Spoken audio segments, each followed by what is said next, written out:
Rise and shine, you guys. This is PoemTee back with PoemTee Presents Little Things, Deep Waters. And today, the poem that we are going to dive straight into is called Highest Wisest Counsel by PoemTee.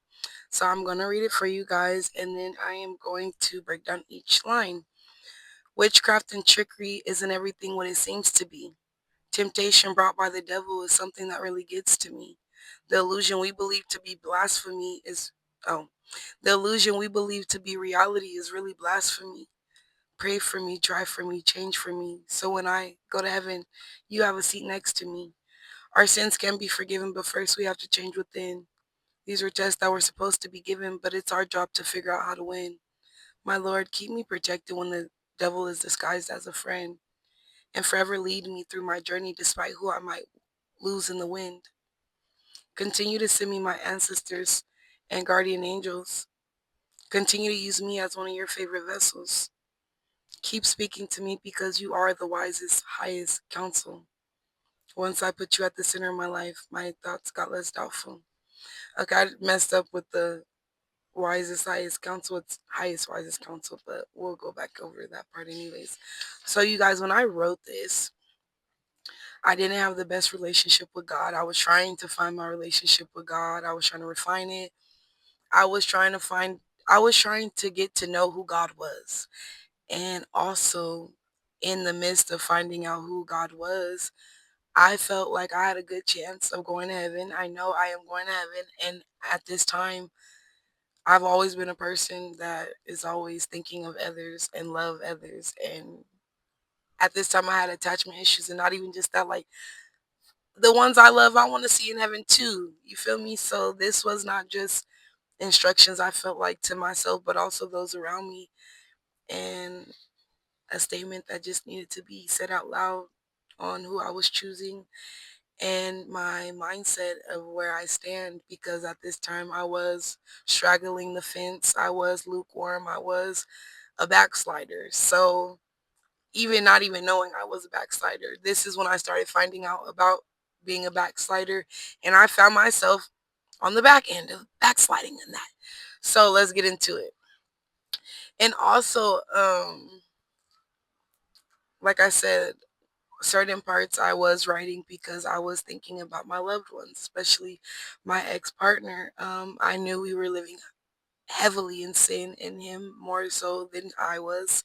So I was, when I was saying pray for me, try for me, change for me, so you have a seat next to me in heaven, it was because I wanted to make sure my lover made it to heaven too, so I could see him there in the next lifetime. But let's get into it. Okay, witchcraft and trickery isn't everything what it seems to be. At this time, I am very transparent. I want to let you guys know, you can't be street smart unless you were in the streets. You can't be book smart unless you was in those books. So when I'm talking about witchcraft and trickery, isn't everything what it seems to be?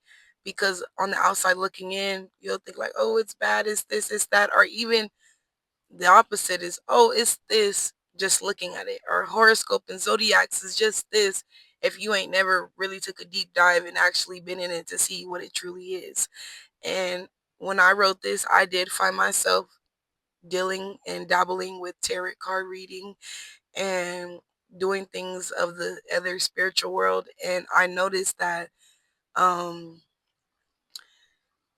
the the spiritual side of it's not bad, but how you use things and who you go to, who you worship, and who you put above all else is what determines if it's good or bad. And that's why I said witchcraft and trickery isn't everything what it seems to be.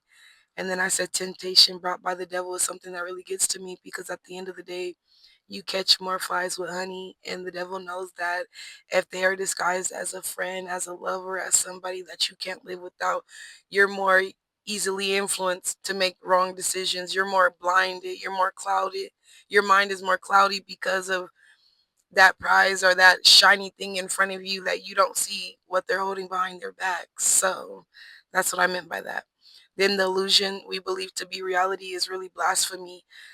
I got that from like an eye for an eye, Okay, so Janae Aiko has this line called "An eye for an eye leaves everyone blind," and I agree with that because with the justice system, it's if someone wrong you, bring them here, we'll find them, we'll put them in jail, they'll get some type of harsh treatment. But at the end of the day, um, showing someone harsh treatment that they probably already experienced is not going to change them as a person.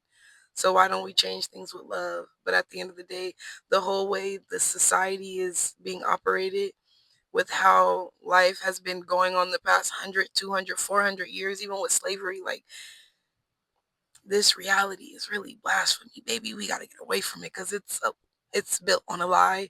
It is a lie, and everything else about it is a big illusion. And I'm here to let y'all know it's illusion. Then I said, pray for me, try for me, change for me. So when I go to heaven, you have a seat next to me. This was written in regards to everyone I love, because at the end of the day, pray for me so I can end up in heaven. Try for me so you can end up in heaven. Change for me so you can end up in heaven. But at the end of the day, I love and I love people. So if you pray for me, if you try for me, if you change for me,